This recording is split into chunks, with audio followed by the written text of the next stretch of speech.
करने का समय नहीं है, आप प्लीज जाओ नहीं तो डॉक्टर आ जाएंगे। ये मेरा फोन नंबर है, मैं आपको फोन पर सब कुछ बताऊंगी। पूनम पिछले दरवाजे से भाग जाती है और सिस्टर चिल्लाने लगती है, डॉक्टर डॉक्टर, वो भाग गई। मैं इंजेक्शन तैयार कर रही थी और मैंने देखा कि वो पिछले दरवाजे से भाग गई। ओह नो, तुम यहीं रुको, मैं उसकी सास को भी इन्फॉर्म करती हूँ। डॉक्टर उर्मिला और उसकी ननद को पूनम के भागने की बात बताती है, जिसे सुनकर उर्मिला घबरा जाती है।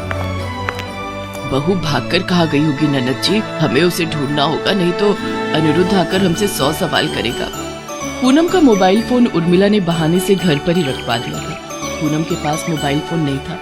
वो एक औरत से उसका मोबाइल फोन मांगती है और सिस्टर को फोन करती है। सिस्टर से उसे पता चलता है कि ये सारा प्लान उसकी सास उर्मिला और ननद का बनाया हुआ था। सिस्टर की बातों को सुनकर पूनम दंग रह जाती है।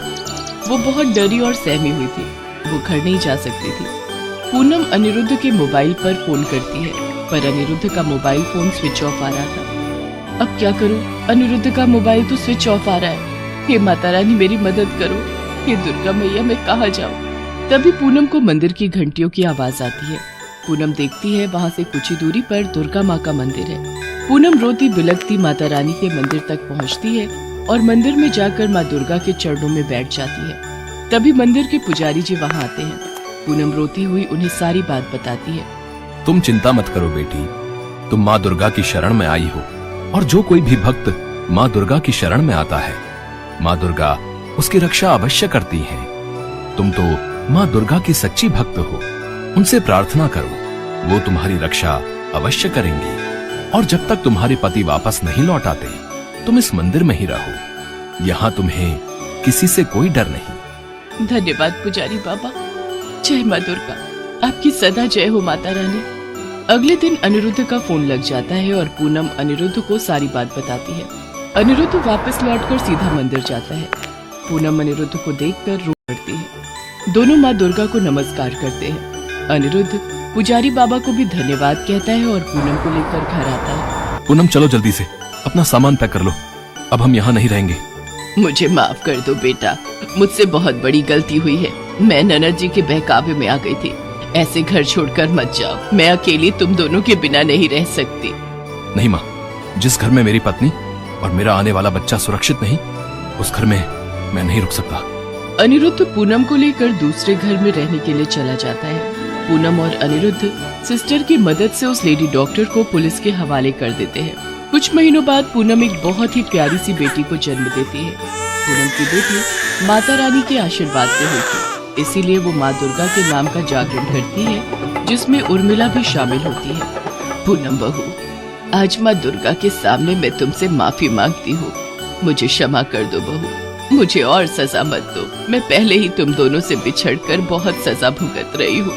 उर्मिला पूनम के पैरों में गिरने लगती है। तभी पूनम उर्मिला को गले लगा लेती है। माँ जी उठिए, अपनी पोती को गोद में लेकर माँ दुर्गा की आरती कीजिए। पूनम ने उर्मिला को माफ कर दिया। उर्मिला की आंखों में पश्चाताप के आंसू थे। वो अपनी पोती को गोदी में लेकर खूब प्यार करती है और सब मिलकर माँ दुर्गा के नाम का जयकारा लगाते हैं।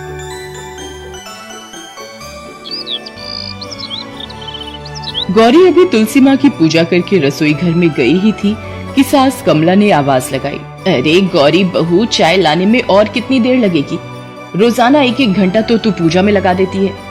कितने मन से 7 साल पहले तुझे ब्याह कर लाई थी कि घर में बच्चों की चहल पहल से खुशियां आएंगी। हमें क्या पता था एक बांझ बहू हमारे गले पड़ जाएगी। गौरी के आंसू अभी पलकों से छलकने ही वाले थे कि तभी पति अनिल ने आवाज लगा, गौरी, मेरा तौलिया कहाँ है? तुमसे कितनी बार कहा है, मेरी चीजें सामने नजर ना आए तो मेरा दिमाग खराब हो जाता है। ऊपर से मुझे तुझ जैसी बांझ औरत मिली है। गौरी रसोई में जाकर फूट फूट कर रोने लगी। तभी गौरी के पड़ोस में रहने वाली जया अपने बच्चे को लिए आ जाती है। नमस्ते अम्मा जी, कैसी हो? गौरी दीदी कहाँ है? लो, इसी की कमी थी, आ गई थमकती हुई गौरी से मिलने। ये अच्छी सहेली बनी फिरती है गौरी की। जा देख ले, रसोई में है। कमला को जया का घर में आना पसंद नहीं था, क्योंकि जया पैसे वाली नहीं थी, पर जया गौरी को बड़ी बहन जैसे प्यार करती थी। गौरी दीदी कहाँ हो? अरे कुछ हुआ है क्या? तुम्हारी आंखों में आंसू? अरे नहीं, वो तो मैं प्याज काट रही थी तो आंखों में नमी आ गई। सोनू बेटा, आजा मेरी गोदी में आ, क्या खाएगा? मैं तुझे चॉकलेट देती हूँ। हाँ हाँ, पूरा घर लुटा दे पर आए बच्चे पर, अपना तो तेरे से पैदा होता नहीं। जया चुपचाप वापस घर चली जाती है। तभी गौरी का ससुर राम प्रसाद आ जाता है। अरे कमला, कल याद से बहू को उन तांत्रिक बाबा के पास ले जाना, ठीक है? ठीक है, मैं बहू को कल ही तांत्रिक बाबा के पास ले जाती हूँ। कमला गौरी को अगले दिन जबरदस्ती तांत्रिक बाबा के पास ले जाती है। तांत्रिक बाबा, मेरी बहू की शादी को 7 साल हो गए पर आज तक इसकी गोद खाली है। एक उपाय है, तुम्हारी बहू को 15 दिनों तक चमत्कारी जल पीना होगा। तुम रोजाना अपनी बहू को मेरे पास ले आना।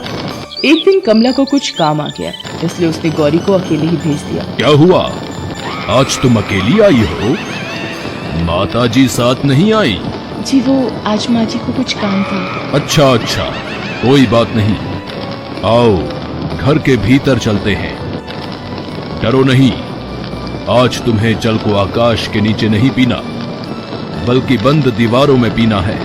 गौरी को ये बात अजीब लग रही थी पर वो मजबूर थी, इसलिए तांत्रिक के साथ घर में चली गई। तांत्रिक का व्यवहार उसे कुछ ठीक नहीं लगा। वो गौरी के नजदीक आने लगा। तभी, ये क्या कर रहे हैं आप? आपको शर्म आनी चाहिए। गौरी तेजी से दरवाजा खोलकर घर की ओर भागी। रास्ते में कुछ लोग माँ दुर्गा के मंदिर पर माँ का जयकारा बोल रहे थे। जया भी भक्तों के बीच खड़ी थी। उसकी